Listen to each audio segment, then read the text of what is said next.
In the fall of 1761, a prosperous trader by the name of Thomas Whitmore appeared at the entrance of the Covenant Academy for Christian Youth in Salem, Massachusetts, insisting on an explanation for his son's passing.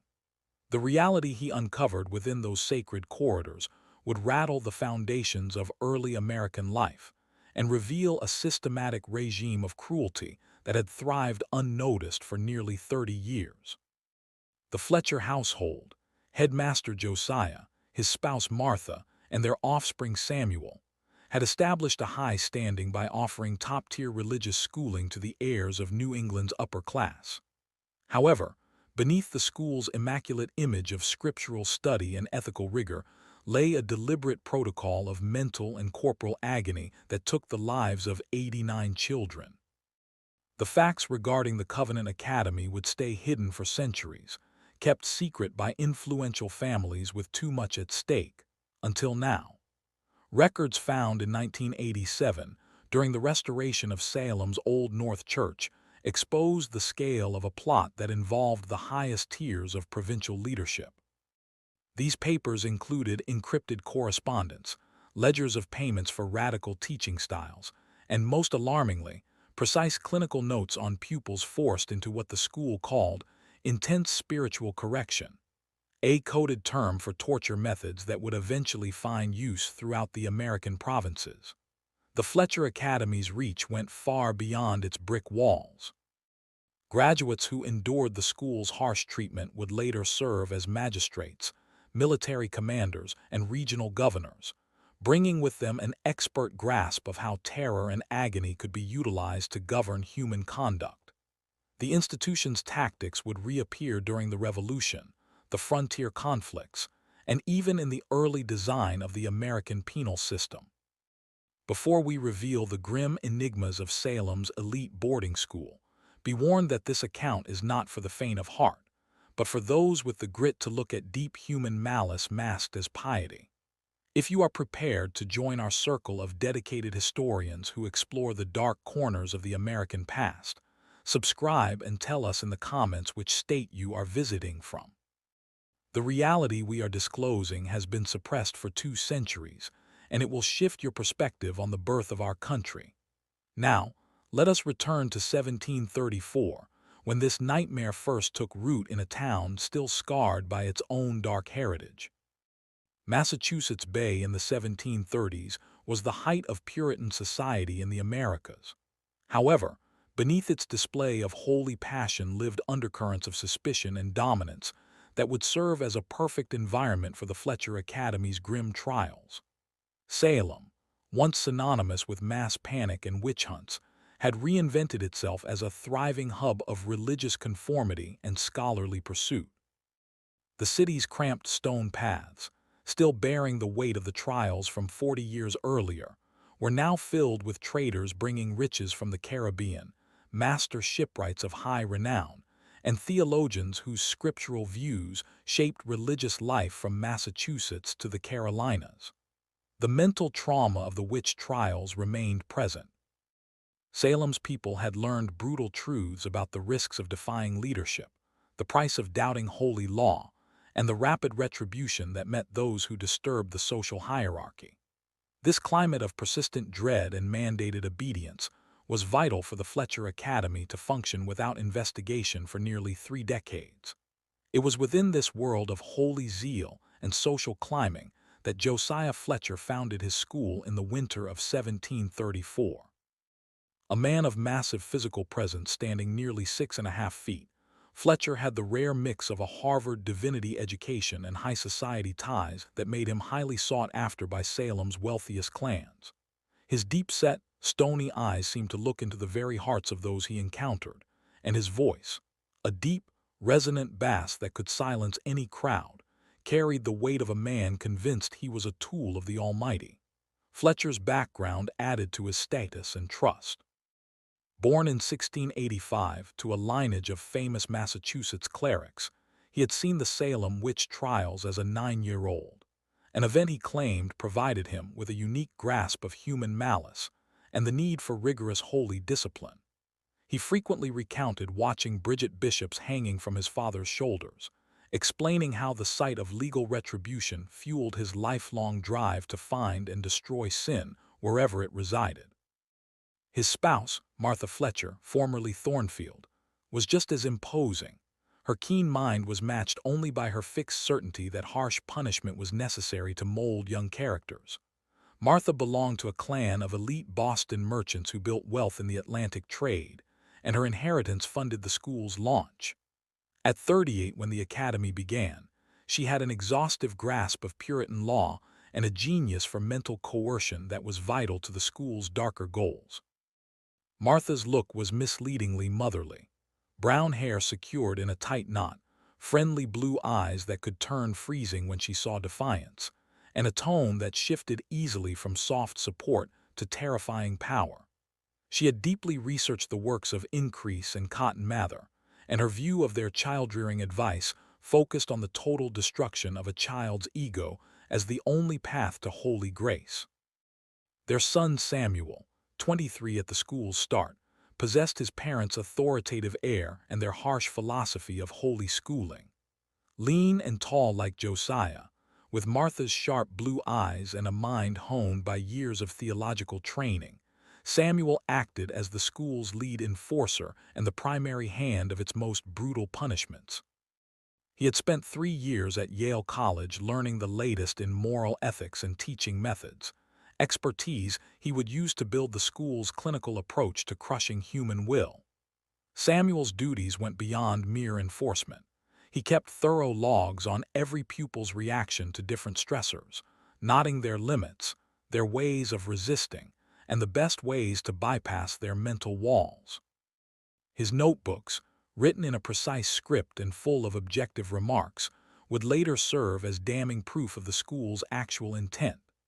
The Covenant Academy sat on a large plot on Salem's Edge, placed purposefully on a ridge that looked over the town while being remote enough to hide its deeds.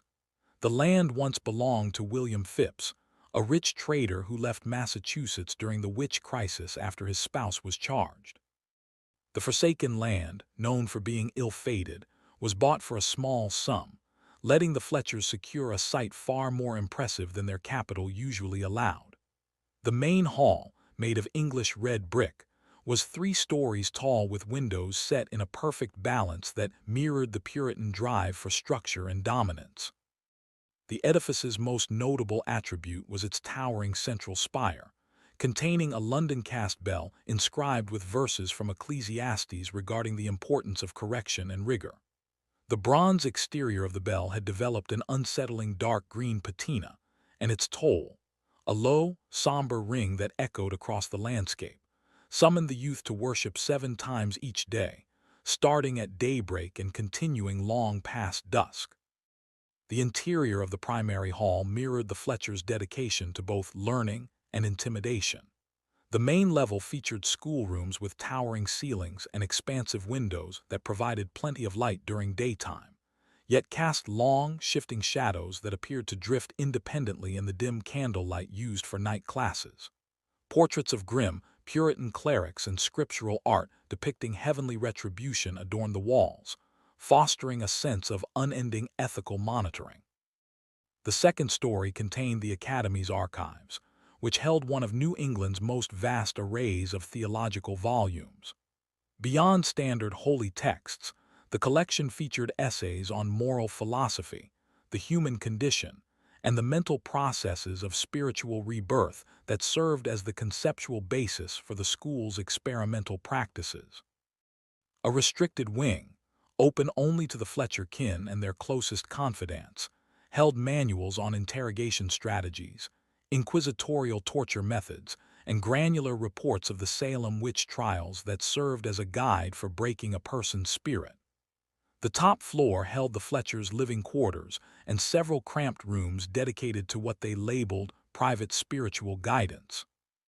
These chambers, each roughly 8 by 10 feet, contained only a basic wooden seat, a small desk holding a Bible and a book of prayers, and a solitary candle. The walls were whitewashed and inscribed with scriptural lines focusing on judgment, penalty, and the absolute requirement of yielding to holy power. Sleeping quarters were situated on the eastern and western flanks of the property, housing 35 pupils in an environment that swapped comfort for institutional regulation.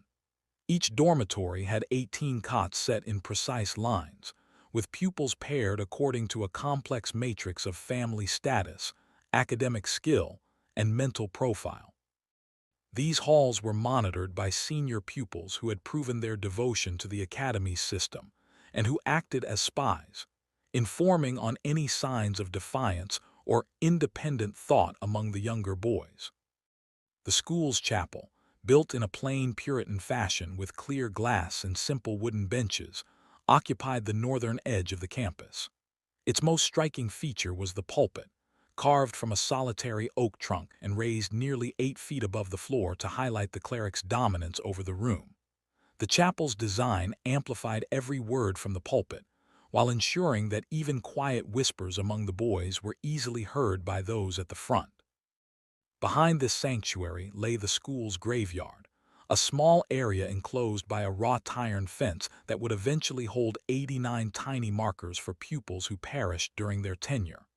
The cemetery's placement, visible from many dormitory windows, acted as a grim reminder of the price of failing the school's standards. The most malicious part of the facility was concealed beneath the main hall. The cellar, dug from the property's original stone base, held a series of vaults the Fletchers deceptively called contemplation rooms. These areas, ranging from small cells barely big enough to lie in to larger rooms for several people, were built specifically for the school's most severe punishments. The Fletchers marketed their school as a center of excellence where young Christian men would be shaped into the future leaders of the colonies. Their ads, sent to wealthy New England families, promised a study program blending classical learning with deep biblical analysis led by scholars from Harvard and Yale. The tuition, nearly £100 annually, was more than most households made in 2 years, ensuring only the children of the elite could attend. This status was not just about vanity, it was vital to the school's actual goal. The children of the upper class had traits that made them perfect for the Fletchers' trials. Used to luxury, they were more impacted by the mental strain of lack and cruelty. Their high-level ties protected the school from outside interference, as parents were ashamed to suggest their sons were being mistreated at such a famed place. Most critically, these boys were the next leaders, and their time at the academy would mold their future views on rule and social dominance. From the start, the Fletchers used scriptural discipline, a system of punishment supposedly based on Old Testament laws, but actually taken from inquisitorial torture and refined by studying the Salem trials. New arrivals soon learned that small errors led to hours of forced kneeling on splintered wood, memorizing whole holy books under threat of pain, or lockups in the contemplation rooms with only water, bread, and scripture. The daily schedule was built to maintain constant mental strain while looking like a normal school to visitors. Pupils woke at 5 to the chapel bell, starting with an hour of quiet prayer. Meals were basic, oatmeal, bread, and thin beer, eaten in total silence, while a Fletcher family member read lines on obedience and suffering. A grim milestone occurred on October 15, 1734, with the first death at Covenant Academy, though it would take years to see it as the start of a program of human testing framed as religious schooling. 14-year-old Benjamin Hartwell, son of a rich Salem shipwright whose boat spanned the Atlantic, was found lifeless in his cot on a freezing Tuesday morning as the season's first frost covered the town like a burial cloth. Benjamin had arrived 6 weeks prior, enthusiastic about his education and eager to please his father. Cornelius Hartwell had built his wealth through precision and strategy, traits he hoped Benjamin would learn from the Fletchers. The family paid the high tuition without a second thought, seeing it as a path for Benjamin to reach the top of colonial society. The boy's initial weeks were productive. He was a top Latin student with a gifted memory for scripture, showing the bright mind his mentors claimed was meant for great things. Benjamin's correspondence to his family, penned with meticulous care, and overflowing with appreciation for the chance to attend such an esteemed academy, left his mother and father completely unaware of any danger. The sequence of events culminating in the boy's demise began on the 12th of October during an evening devotional in the sanctuary.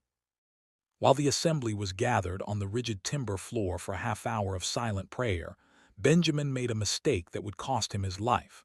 A smile crossed his face.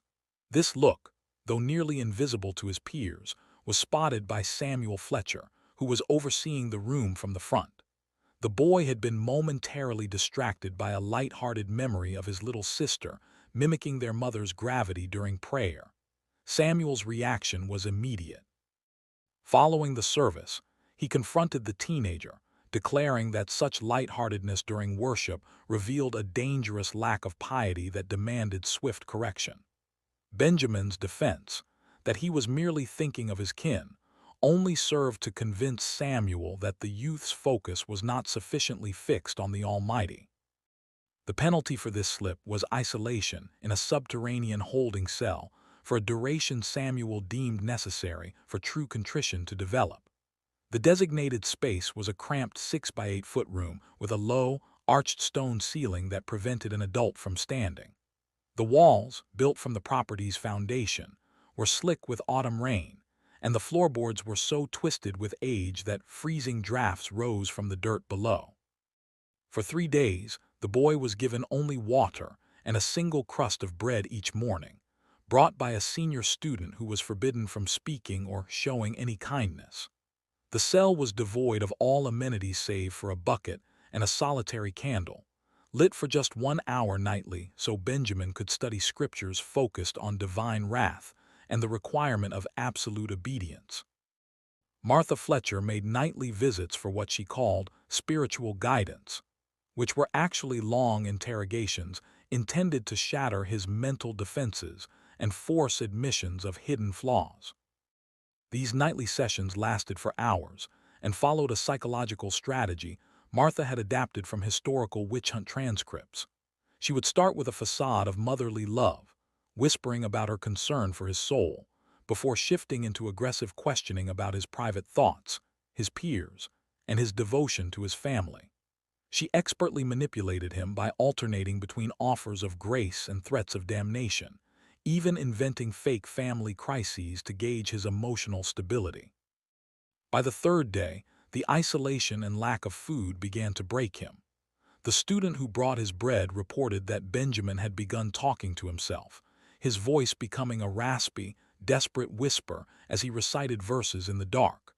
On the morning of October 15th, the boy was found dead on the floor, his face locked in a mask of sheer terror that hinted at a horrific end. The discovery forced the Fletchers to manage the story of the first student death. Together, they invented a narrative they would use repeatedly. The boy had succumbed to a spiritual fever brought on by an intense religious awakening. Martha claimed his final expression was one of holy joy and assured the other students that he had reached the peak of Christian achievement. The official log listed the cause of death as a fever paired with spiritual rapture. That evening, Headmaster Fletcher used the pulpit to turn the tragedy into a lesson. He told the gathered faculty and students that the boy had received the ultimate reward of being called home in a state of perfect purity. While the 32 young students had seen the boy's cold, terrified form being carried from the basement, the sermon successfully reframed those horrific images as signs of divine favor. That night, the dormitories were filled with whispered fears. While some boys wondered if they could ever match such faith, others spoke of the desperate screams they had heard rising from the floorboards until the early morning hours when a final, heavy silence took hold. 12-year-old Timothy Morrison, whose father oversaw a massive portion of the Boston shipping industry, and whose elite social ties made him a prominent figure among the pupils, admitted to his roommate that the noises rising from the cellar had plagued his sleep. Timothy spoke of hearing what sounded like supplications uttered in a tone that became increasingly frantic and rambling as the night wore on, followed by stretches of stillness that felt even more gruesome than the weeping itself. However, When Timothy tried to communicate these findings during the following day's religious lessons, Professor Samuel Fletcher's icy stare quieted him before he could utter a word. The look exchanged between them sent an unmistakable message. Certain topics were forbidden from inquiry, and pupils who broke this silent pact would encounter penalties far more agonizing than standard school punishment. The reaction from the Salem public to the report of Benjamin's passing was precisely what the Fletchers had predicted and meticulously managed through their vast web of church and elite associations. Instead of doubt or alarm regarding the boy's death, the town's response was a flood of condolences for the school and reverence for the spiritual rigor of its teaching. The renowned minister Cotton Mather, whose oratory had previously stoked the fires of the Salem witch trials, and whose legalistic writings remained a pillar of Puritan ideology, gave the Fletchers his public blessing.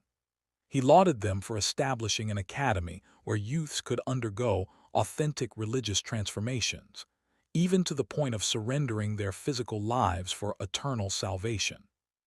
Mather's praise, featured in the Massachusetts Gazette and shared in church journals across the provinces, framed Benjamin's end as proof of the school's unrivaled talent for instilling deep holy devotion in its pupils. Many affluent households rushed to apply for their sons after witnessing Mather's approval, interpreting the tragedy as a guarantee that the school could provide the radical character molding they felt was necessary for future colonial governors. The school's waitlist surged from a few names to over 50 candidates within a month of the funeral, allowing the Fletchers to become even more selective in their recruitment.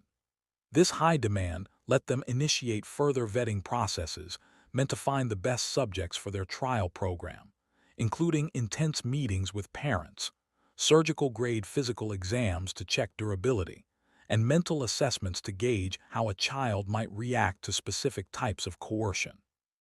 The years following the Hartwell incident solidified a routine that would characterize the Covenant Academy for 2 decades, shifting it from a place of learning into a facility for human testing where the line between correction and torture was erased. Deaths happened with a calculated frequency, never exceeding 6 annually to avoid drawing the law's eye, but never falling below 2 so the data gathering could continue. The student body was kept at a steady 35, as newcomers swiftly took the places of those who had graduated to celestial glory, as Martha Fletcher delicately phrased it in her notes to the grieving. This strict control of numbers let the Fletchers maintain the facade of a functioning school, while ensuring a constant flow of participants for their advancing trials in mental and physical subjection. Every fatality followed a trajectory that grew more streamlined with time. A boy would commit a minor slip, speaking out of turn, failing a memory test, showing a lack of zeal during worship, or expressing a desire for home, and would be condemned to intense reflection in the cellar. The length of these lockups was based on data the Fletchers meticulously logged: family background, body type, mental temperament, and the specific trial currently in progress. The cellar vaults grew during this era from basic holding cells into complex apparatuses designed to test specific human breaking points. The Fletchers enlarged the subterranean wing, creating rooms of various shapes to trigger distinct mental and bodily reactions. The tiniest cells, roughly 4 by 6 feet with 5-foot ceilings, were utilized for trials involving confined spaces and loss of direction. Boys trapped in these boxes quickly spiraled into high anxiety and panic, eventually suffering total mental collapses as they struggled with the inability to stand or stretch. Larger rooms were used for isolation tests meant to observe the impact of long-term sensory deprivation. These were painted a void-like black and had no furniture except a bucket and a straw mat that was often taken away to force the boy onto the freezing rock. The most advanced rooms featured designs meant to apply specific mental stress, such as slanted floors that prevented restful sleep and forced the body into painful positions that slowly eroded the will. Others had walls built to taper inward, creating a visual lie that the room was shrinking to induce terror. Martha Fletcher created even more complex routines for her guidance meetings, which acted as the psychological arm of the school's research. These sessions, held in hidden third-floor rooms, utilized tactics she had mastered from studying inquisitorial manuals and witch trial transcripts. Her strategy involved building deep mental profiles of every child to find their specific terrors and emotional anchors, which she would then methodically dismantle using lies and curated mental strain to force a complete internal surrender.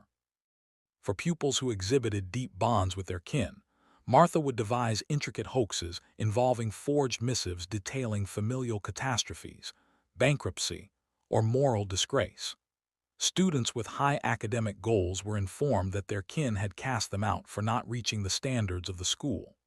Those who voiced religious skepticism were persuaded that they had committed unpardonable transgressions that would condemn them to everlasting agony regardless of their future deeds.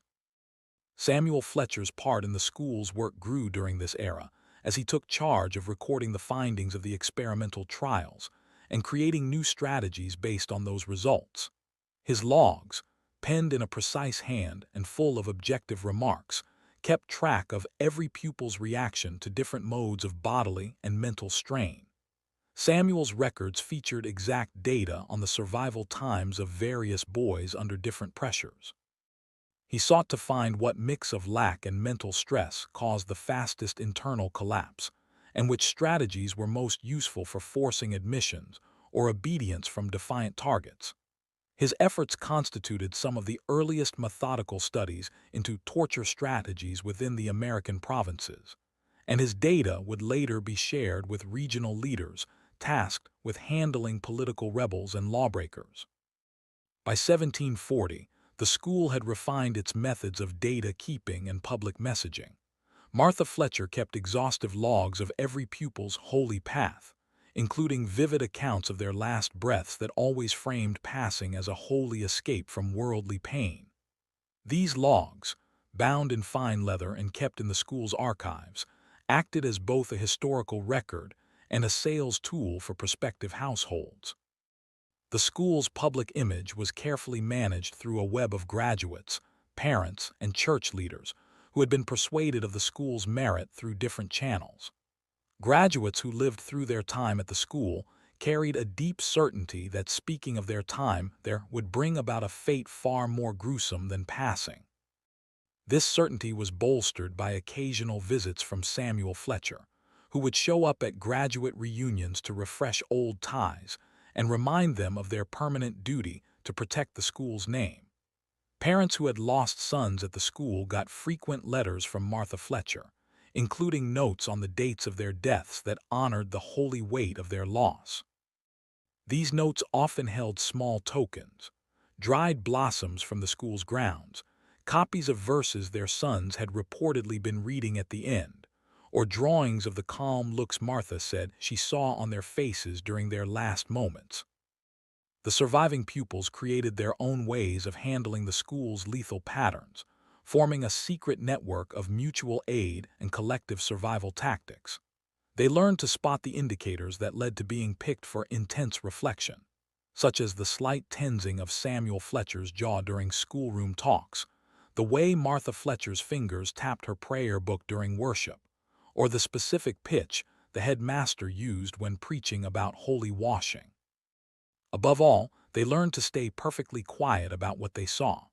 This quiet was kept through a mix of dread and brainwashing that made the boys part of the school's work. Boys who made it through their years at the school knew their life depended on their willingness to play a part in a system that regularly took the lives of their peers. The school's fame kept growing during the 1740s, even as rumors sometimes surfaced in Salem's bars and shops.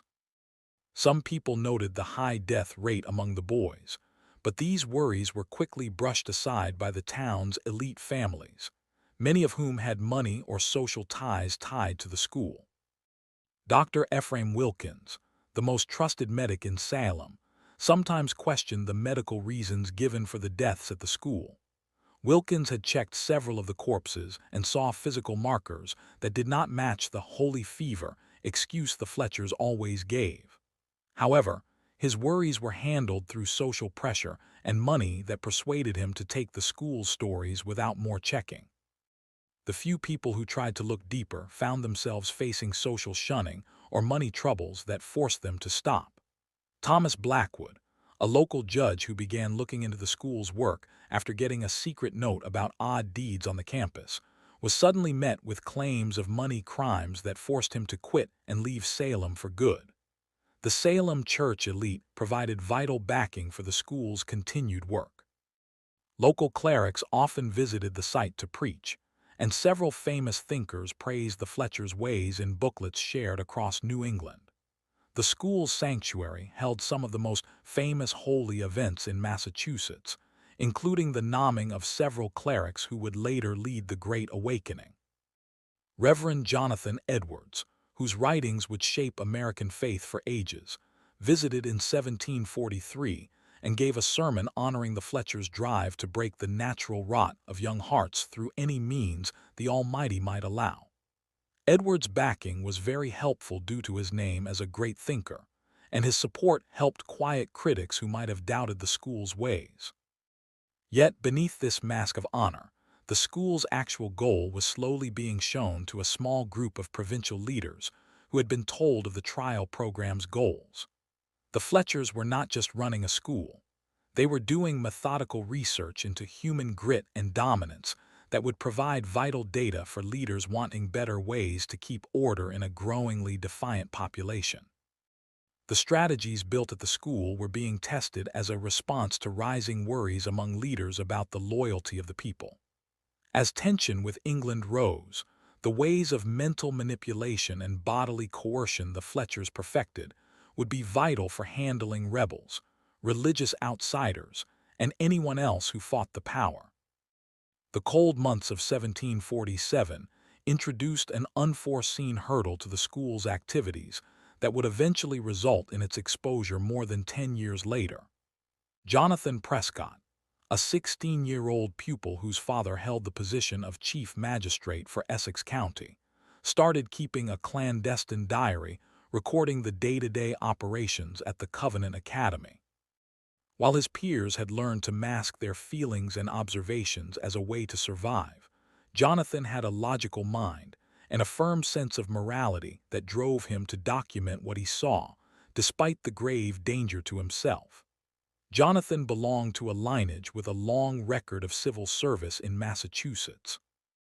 His grandfather had presided as a jurist during the Salem witch trials, and his father, Magistrate William Prescott, was highly regarded for his objective and honorable handling of legal affairs across the county. The Prescott name was synonymous with ethical bravery and mental clarity, values instilled in Jonathan over 3 generations, giving him a profound sense of obligation to record and witness wrongdoing wherever he found it. Jonathan's diary, penned in a neat script and stashed within the cover of his prayer book, using a clever technique he perfected with a small blade and great care, contained granular reports of the school's punitive system that would later be vital to grasping the full breadth of the Fletcher's research program. He recorded the dimensions of the cellar holding cells, observing that they ranged from tiny boxes barely big enough for a youth to lie in to larger areas intended for several people.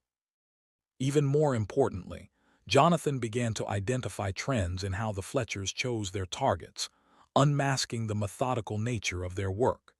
His notes, written with the accuracy of a seasoned scholar despite his young age, proved that the school's discipline was not haphazard punishment, but a meticulously crafted project for testing variables in human psychology and physical limits. The masters do not select us by chance for their particular focus, Jonathan noted in an entry from February 12, 1748.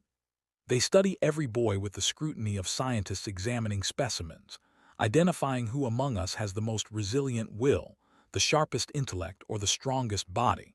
Those who exhibit natural command, who pose challenging questions during Bible study, or who show rare physical grit are chosen for what they call higher spiritual growth. Jonathan's study showed that the Fletchers had built an intricate system for sorting pupils based on their worth as research subjects. Boys with influential family ties were frequently used for mental trials meant to check the power of different emotional pressures. Those from military lineages were used to measure physical grit and pain thresholds. Pupils who displayed high intelligence were forced into complex mental trials to find the best ways to crush intellectual defiance of power.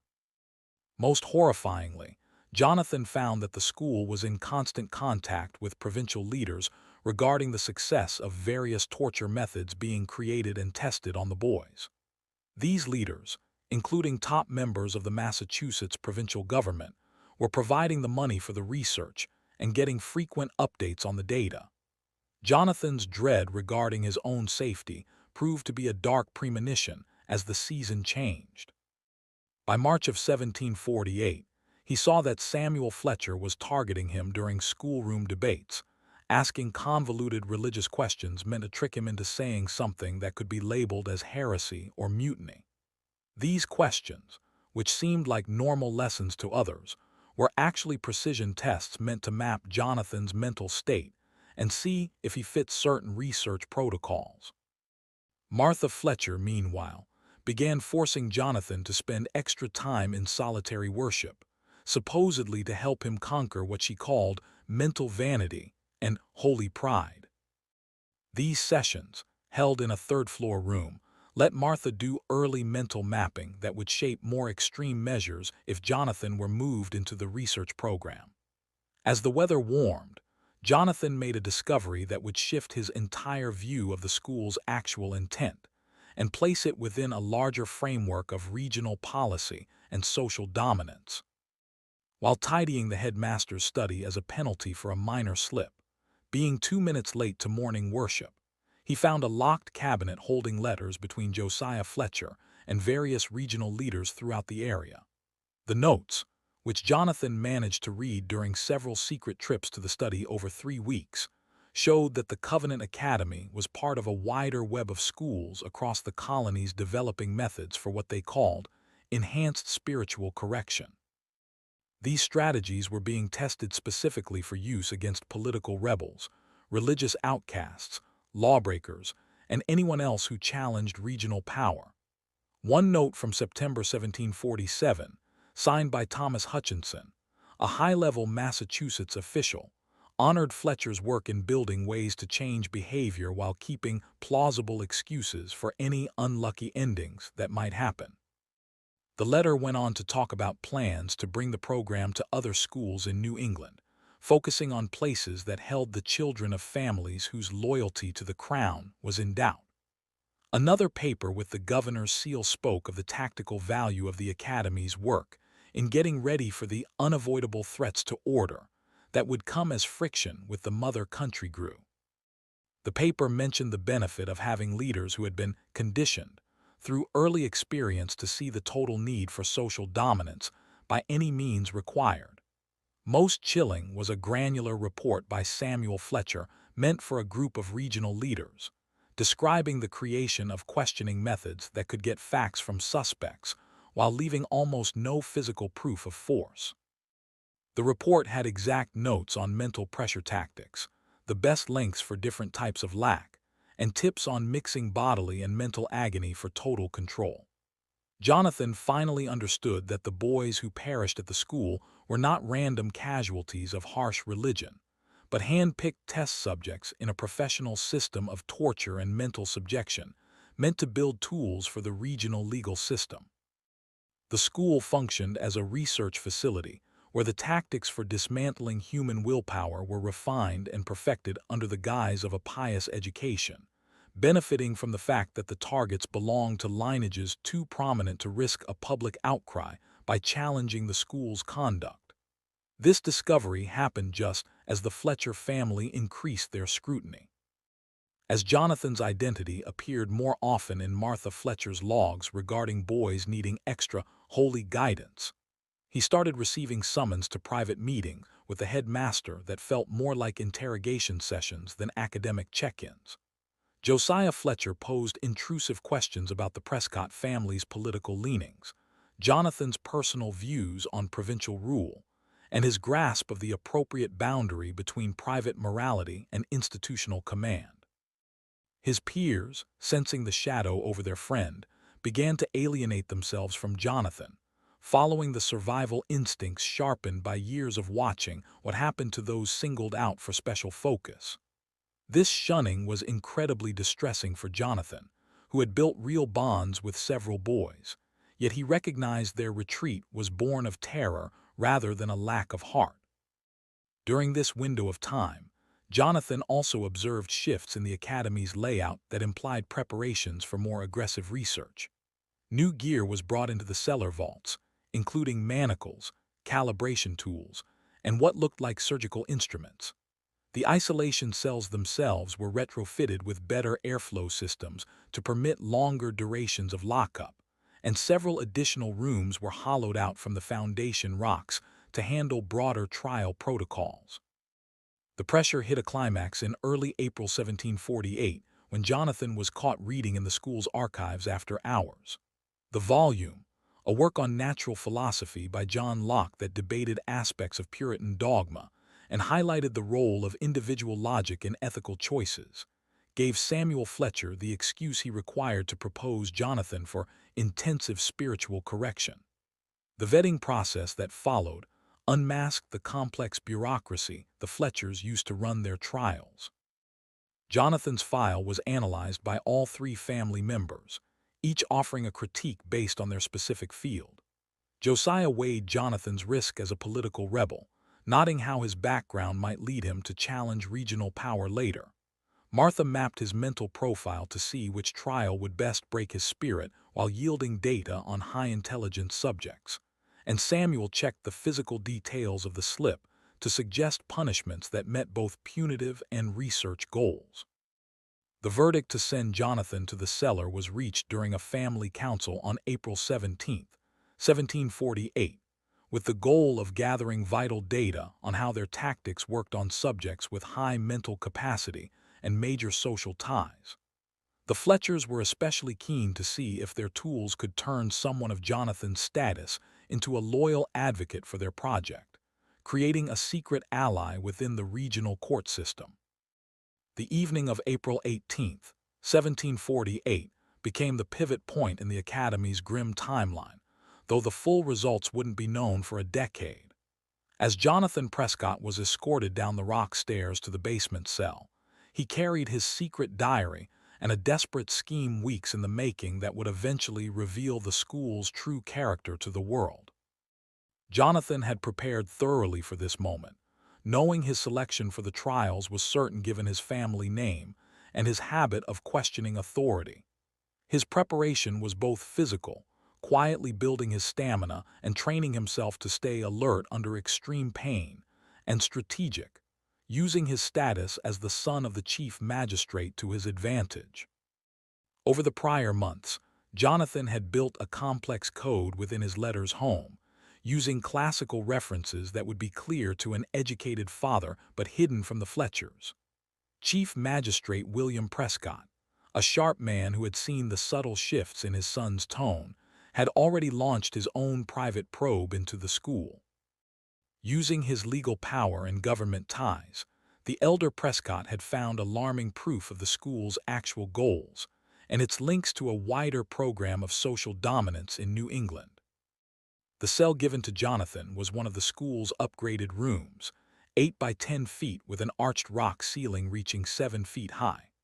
Unlike the older vaults, this one had features showing the Fletchers' growing skill in building psychological torture rooms. A small iron vent near the top allowed for minimal air and a sliver of light, while the room's design ensured every sound from within reached the ears of monitors in a nearby room. The walls bore the marks of prior boys, scratched tallies and dark stains Jonathan tried to ignore. Most chilling were the iron loops bolted into the rock at different heights, meant for shackles that would hold a prisoner in painful, intimidating postures. As the thick timber door slammed shut with a thud that vibrated through his core, Jonathan began his survival plan. He had stashed small amounts of food in his coat lining, using tricks he'd learned by studying how merchants avoided British taxes. More importantly, he had written a full report on the school's work in a code based on Latin grammar. This evidence, which held maps of the cellar, notes on torture tactics, and copies of stolen letters, was stashed in several cracks in the stone walls where previous boys had left their own desperate marks.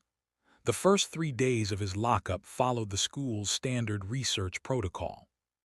Jonathan received his meager daily allowance of bread and water from Marcus Whitmore, a 15-year-old student whose father's immense wealth and social standing made him the perfect candidate for the task. The Fletchers believed such a boy would be naturally immune to showing pity for the academy's victims. Marcus performed his duties in an eerie silence, never meeting Jonathan's gaze and only speaking to mutter a brief prayer, asking the Almighty to grant the prisoner the resolve to view his agony as a gateway to holy wisdom. The mental strain grew more intense every nightfall as Martha Fletcher held her counseling session within the cell itself, turning the cramped stone box into a specialized interrogation chamber where she utilized increasingly complex methods to shatter Jonathan's mental armor. These encounters, which stretched between 3 and 6 hours nightly, were the peak of Martha's long-term research into mental subversion and her practical history of crushing the spirits of dozens of previous pupils. Martha's strategy with Jonathan was uniquely methodical due to his high intelligence and his influential family ties.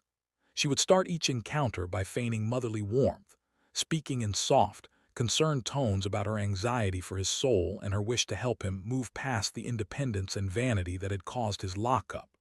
She would then pivot to aggressive questioning regarding his core beliefs, his social bonds, his father's political ties, and his view of his obligations to colonial power. As these nights wore on, Martha used psychological tools that unmasked the true nature of the Academy's trial program. She fabricated emergencies involving his family to gauge his emotional stability, gave him unanswerable religious riddles to prove he was intellectually deficient, and methodically tore at every pillar of his identity to induce a total mental collapse. "Your father's standing as a judge is being threatened by news of his son's mutinous behavior," Martha claimed during their third night, presenting what looked like formal papers stamped with the colonial seal. "The governor himself is questioning if a man who cannot control his own child's religious defiance can be trusted with the law. Your stubbornness is ruining your family name and their financial future." The papers were masterfully crafted fakes, but Martha's deep grasp of local politics and her knowledge of the Prescott's specific weak points made her lies feel terrifyingly real. She went into graphic detail about the specific ways his father could be stripped of his title, the poverty that would follow, and the total social shunning that would erase the Prescott name from Massachusetts history. By the fourth day, however, Jonathan's deep preparation began to show its worth. Though his body was failing under the weight of hunger, thirst, and lack of sleep, his intellect stayed sharp enough to keep recording his ordeal and to identify the patterns of Martha's mental games. When left alone, Jonathan used a small metal shard hidden in his footwear to scratch new notes into the stone walls. These records, written in his private code, offered a play-by-play of the questioning tactics, the specific types of mental pressure used, and his growing realization of the clinical methodology behind the Fletcher family's work. Jonathan's findings proved that the school's torture was not born of zealotry or simple cruelty, but was a structured research project with clear data goals. Every student's reaction to various pressures was logged and analyzed to create better tools for the regional legal system.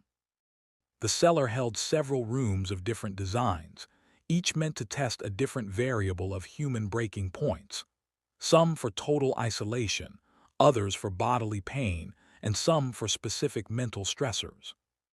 On the fifth day, an unprecedented event occurred that would derail Jonathan's torture and the school's future. Chief Magistrate Prescott arrived at the gates without warning, flanked by 2 armed officers, and holding legal papers that gave him the right to do an immediate check of the facility due to credible reports concerning the boy's safety. Prescott's sudden appearance shattered the school's strict order, sending the Fletchers into a panic to hide their crimes while maintaining their holy facade. The presence of the armed guards signaled that this was no social visit, but a formal criminal probe that could not be stopped by social rank or polite excuses. The judge had timed his arrival to match the evening meal, letting him demand to see his son immediately while the Fletchers were off balance. This was no fluke. Jonathan's coded letters had given his father the exact school schedule and the best window for a rescue. Josiah Fletcher tried to stall by claiming the boy was deep in a sacred prayer that must not be broken, but he was met with a harsh refusal and a reminder that the magistrate's law outranked any of the academy's religious claims. The demand for immediate access, backed by the threat of force, finally made the Fletchers retreat from their games of delay. In the chaos of his father's entry and the Fletchers' frantic scrambling, Jonathan found his chance. He pushed his diary and other stolen evidence through the high wall vent, where they fell into a narrow crevice between the foundation stones created by years of water rot. The proof would stay in that dark gap for over 10 years, safe from discovery, because the Fletchers never guessed that a full record of their malice had been stashed in such a place. The preservation of this proof would eventually become the linchpin for unmasking the entire reach of the school's atrocities when it was finally unearthed during Thomas Whitmore's probe in 1761. When the massive timber door to Jonathan's vault was at last thrown open, the sight that met Chief Magistrate Prescott offered instant confirmation of the grim reality behind the Academy's holy correction system. Jonathan, regardless of his careful mental training and sturdy build, showed undeniable markers of methodical mistreatment: drastic weight loss, the haggard look of long-term sleep lack, and a psychological strain that was evident to anyone watching. Even more incriminating was the state of the cell itself, which bore the unmistakable stamps of a torture room rather than a place for quiet worship. The iron shackles bolted into the masonry, the desperate pleas carved into the rock by former prisoners, and the overall layout of the vault made it impossible for the Fletchers to keep up the lie that they were merely providing a more rigorous religious education for their pupils. The clash that followed between Magistrate Prescott and the Fletcher clan would lay bare the Academy's deeds in ways that neither group had foreseen, triggering a chain of events that would eventually cause the school's downfall, but not before claiming dozens more lives over the next 13 years.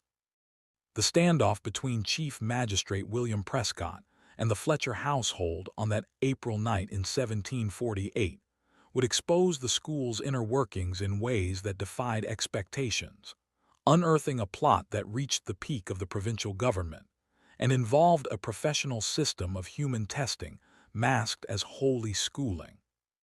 Prescott, a man whose career required him to move through the complex and often deadly political waters of colonial Massachusetts, had arrived at the school with more than just a father's worry.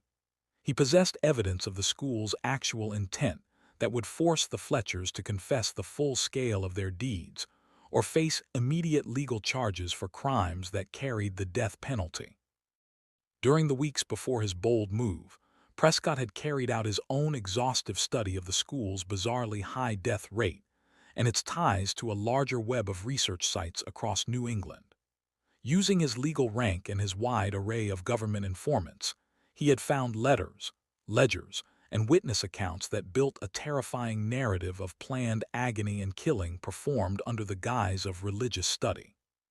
Prescott's probe had unmasked the Covenant Academy as one piece of a broader project built by provincial leaders, as a reaction to rising worries about keeping social order in a growingly rebellious population.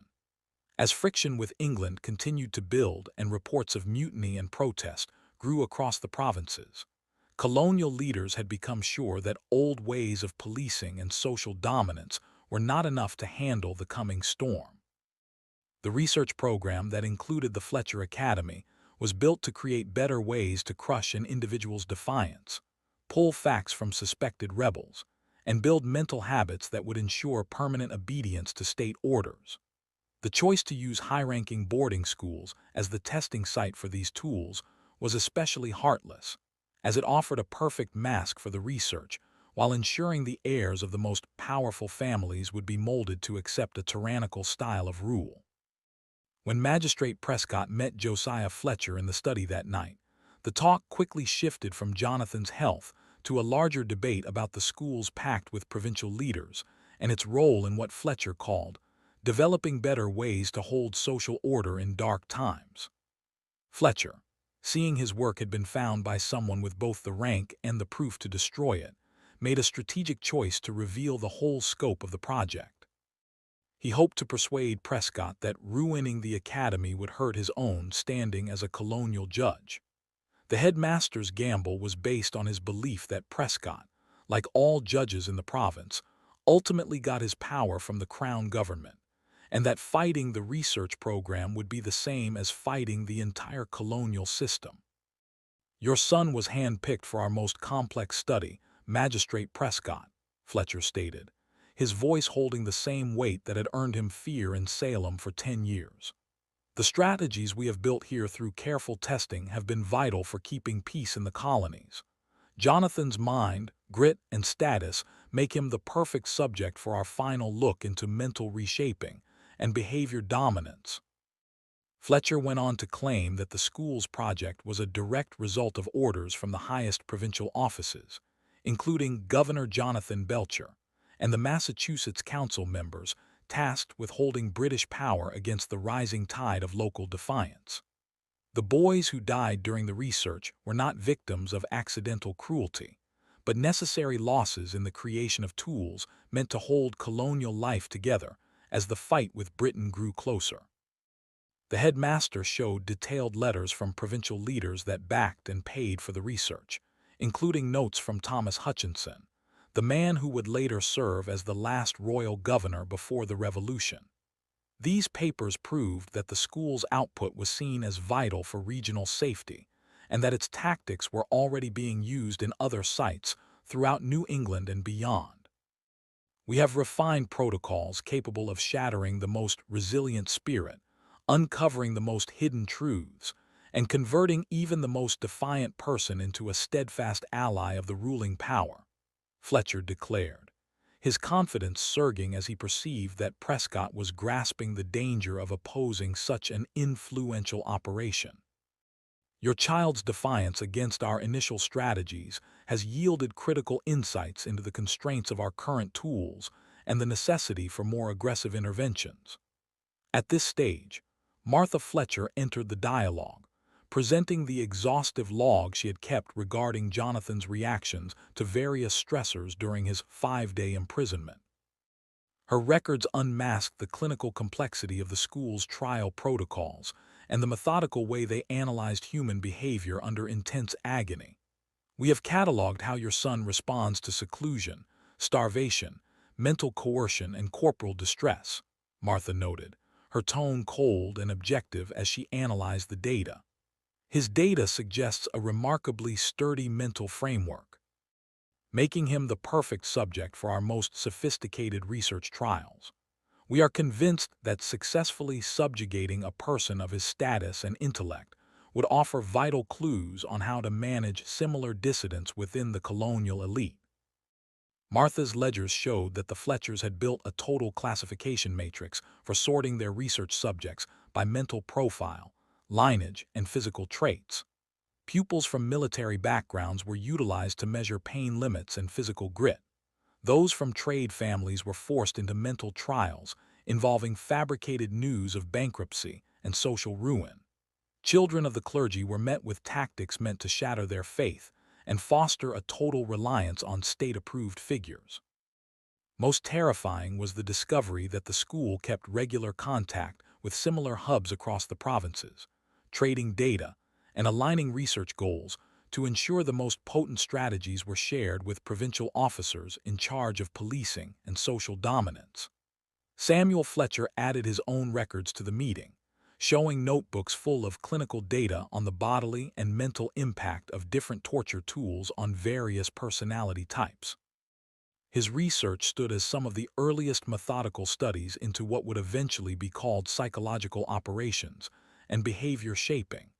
Performed with the cold accuracy of a scientist with a lab animal, he explained, We have found the perfect lengths for different types of lack, the best mixes of mental and bodily strain, and the exact ways to crush defiance without leaving marks that would endanger our work. Your son's case allowed us to test our peak tactics against a subject with rare mental and internal reserves. The true atrocity of the Fletcher Academy was not merely the loss of 89 boys over 14 years, but the professional creation of agony and mental control tactics that were being used on countless others throughout the colonial era.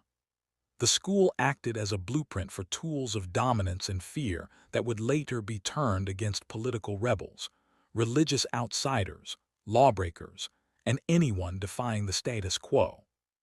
Chief Magistrate Prescott was trapped in an impossible dilemma that would dictate the rest of his life, and his family standing in Massachusetts. He could unmask the school and save his child, but doing so would expose his own awareness of a project backed by the province's most powerful leaders. The research represented a massive investment of both gold and political favor, and Prescott's own rank as a judge depended on his willingness to uphold the wider system of social dominance the school stood for. The bargaining that followed would decide not only Jonathan's life, but the future of the school's work and the judge's own safety in the cutthroat politics of the colony. Fletcher proposed to free Jonathan immediately and guarantee the Prescott name would never again be targeted, but only if the judge stayed quiet and helped bring the research trials to other schools in Essex County. "You have two paths, magistrate," Fletcher noted with chilling calm.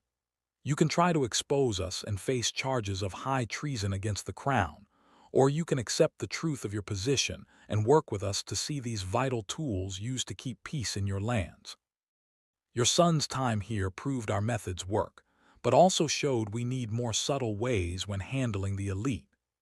Prescott's choice to meet this threat would set a standard that eventually caused the school's ruin, though not before more children perished and tactics were built that would plague American policing and war for generations. The judge took the deal with one vital change that would be the Fletcher's undoing. He insisted on a written record of his pact with the family, including full logs of the research program and its state backing. This proof, which Fletcher gave to ensure the judge stayed loyal, would fall to Thomas Whitmore during his probe 13 years later, giving him the evidence to show the full scale of the school's malice and its ties to the Crown conspiracy. The final act of the Fletcher Academy began in the winter of 1761, when Thomas Whitmore's search for the truth of his son's passing found proof that finally unmasked the school and revealed a plot that had stolen young lives for decades while building the tools of control that would haunt the nation's future. Whitmore, a rich trader with a shipping world that made him a New England power, had the gold and the allies to fight the school in ways no parent before him could. Whitmore's son, Marcus, had died there in November 1760, allegedly from the same holy fever that had claimed so many before him. In contrast to other parents who had accepted the Fletcher's narratives with varying levels of doubt and sorrow, Whitmore scrutinized his son's passing with the logical precision of a high-level merchant who had amassed a fortune through meticulous inquiry and tactical foresight. His initial mistrust was sparked by minor contradictions in the school's report of Marcus's final days, including physiological details that seemed impossible to a man with Whitmore's deep understanding of shipboard medicine and the progression of various ailments. Crucially, Whitmore had received a missive from his son a mere 3 days before the tragedy that portrayed the institution's inner workings in a way that flatly denied the official story of willing devotion and holy zeal.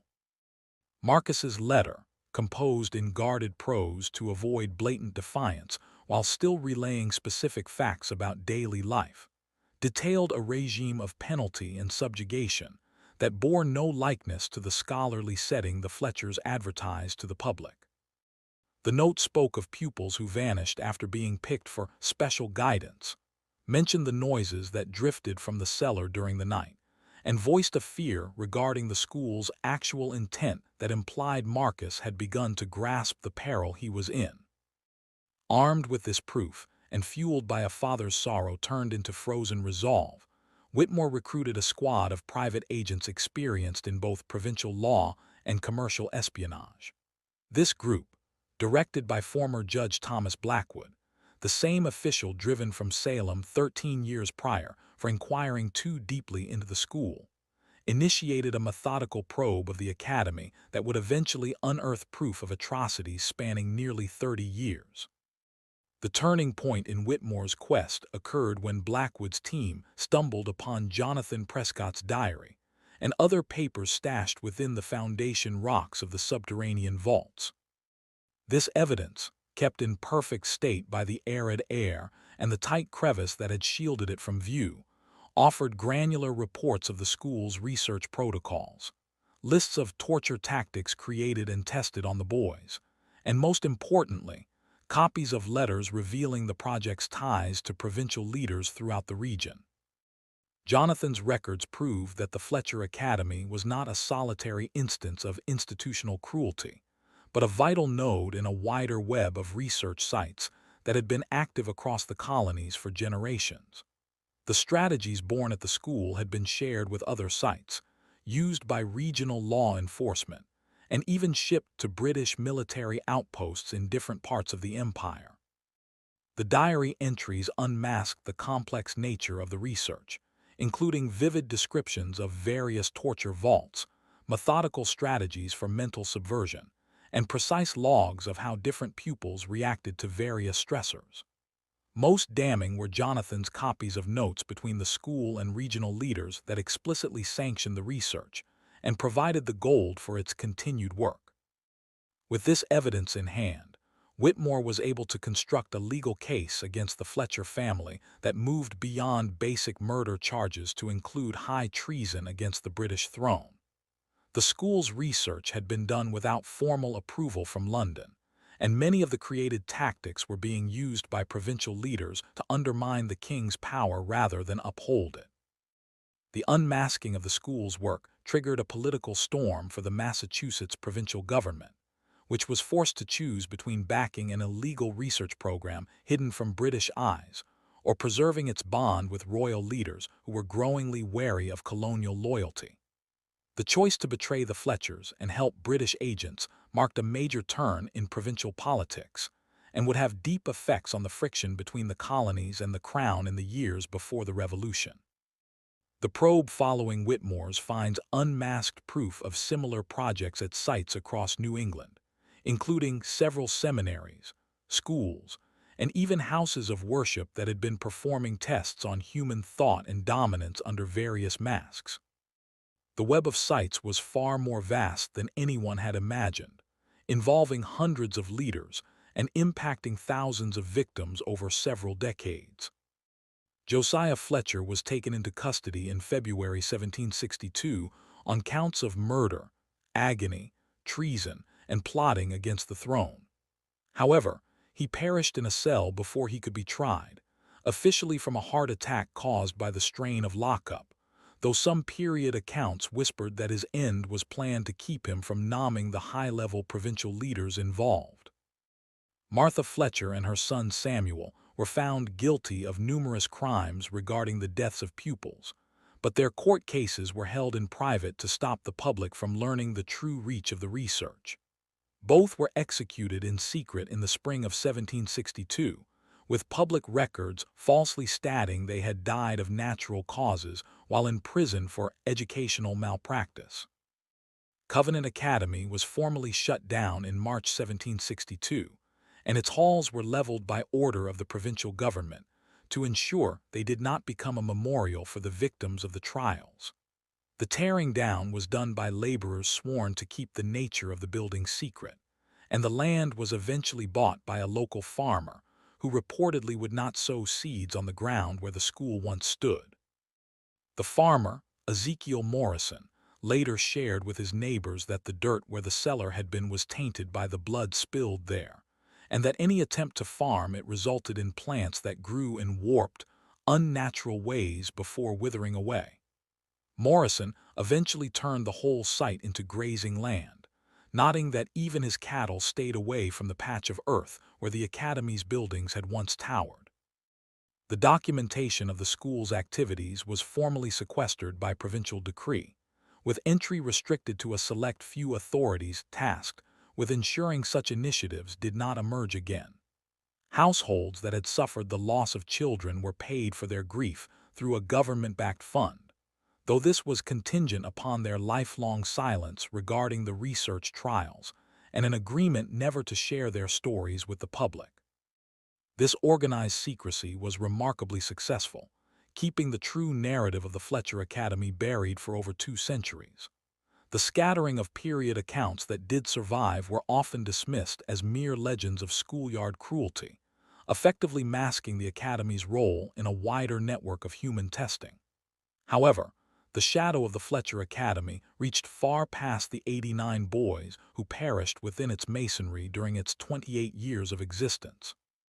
The strategies perfected and analyzed at the site would eventually be utilized by both the British and the Americans during the War for Independence, as former pupils rose to military rank and applied their expertise in mental subversion and questioning to the theater of war. Refined versions of the school's tactics would appear in various American struggles, including the frontier wars, the conflict between the states, and even the formulation of psychological operations during the Great War and the Second World War. The methodical framework for dismantling human resolve that the Fletchers established would shape American combat and policing for generations, often with no one realizing these tools originated in the cellar vaults of a colonial boarding school. Thomas Whitmore's probe also unmasked that several other hubs across the provinces had been running similar trials, indicating that the Fletcher Academy was simply the most prominent node in a sprawling grid of sites focused on mental and bodily dominance. The discovery of these works led to major shifts in regional school laws and the creation of watchdog groups meant to stop such horrors from repeating. The families who witnessed the school's end left with a deep realization of how easily human rights can be erased, and the vital need for constant oversight of powerful institutions. Many of these lineages would later take up the mantle of American freedom, motivated by their first-hand experience with the erratic use of state power, and their knowledge of how easily schools and churches can rot when they operate without checks or balances. The narrative of the Covenant Academy stands as a uniquely American warning of how the hunger for dominance and social regulation can poison even the most respectable organizations. The school's history serves as a reminder that the merging of church authority, academic status, and state backing can create a vacuum where organized cruelty thrives for decades. The strategies born at the Fletcher Academy would continue to color American views on law, war, and social regulation well into the current age, frequently with no recognition of their roots in the experimental cells of colonial Massachusetts. The school's history shows how specialized knowledge of agony and mental subversion can be handed down through the years, becoming part of formal protocols without anyone acknowledging its wicked beginnings. Thomas Whitmore's search for the truth also set major legal standards for holding schools responsible for the care of their pupils, and for ensuring that claims of holy or academic liberty cannot be used to hide organized harm from the light of day. The legal tools built to bring the Fletchers to justice would later be utilized in other cases of institutional wrongdoing across American history. The ultimate irony of the Fletcher Academy story is that its research strategies, first created to bolster colonial rule and keep British power firm, would eventually be used against the British during the Revolution. Former pupils and leaders involved in the school's work would use their grasp of mental subversion to aid the American side, proving that tools of tyranny can sometimes be turned into instruments of freedom. The unmasking of the school's true heart also highlighted the power of written proof in exposing secrets. Jonathan Prescott's diary, stashed for 10 years in the Foundation, provided the key evidence needed to grasp the full reach of the research and its ties to regional policy. This dark era in the American colonial record reminds us that the organizations we trust with the growth and safety of our youth must be under constant watch. The Fletcher Academy's ability to thrive for nearly 30 years without any real check shows the peril of mixing social rank with claims of holy or scholarly power, and the need for strong ways to probe and stop cruelty. The memory of the 89 boys who died at Covenant Academy reaches beyond their private heartbreaks to the wider, lessens their pain, offers about the nature of power, the weight of individual rights, and the tireless watch needed to keep schools and churches from falling into rot. Their journey is a permanent sign that the cost of liberty is unending vigilance, and that the gravest threats to our worth often come disguised as efforts to help and teach. What are your feelings on this haunting piece of American colonial history? Do you suspect that similar projects were active in other spots across the early colonies, or that tactics from this era still shape American systems today? The tale of the Fletcher Academy brings up vital questions on how to stop organized cruelty while still honoring the rights of schools and faiths. Please share your thoughts and ideas below. And if this look into the past was as gripping and chilling for you as it was for us, be sure to follow and join us for more hidden chapters of the American story. The truth of our past is often more shadowed and layered than we think, but only by facing these hard truths can we ensure they never happen again and stay alert against similar wrongs in our own age.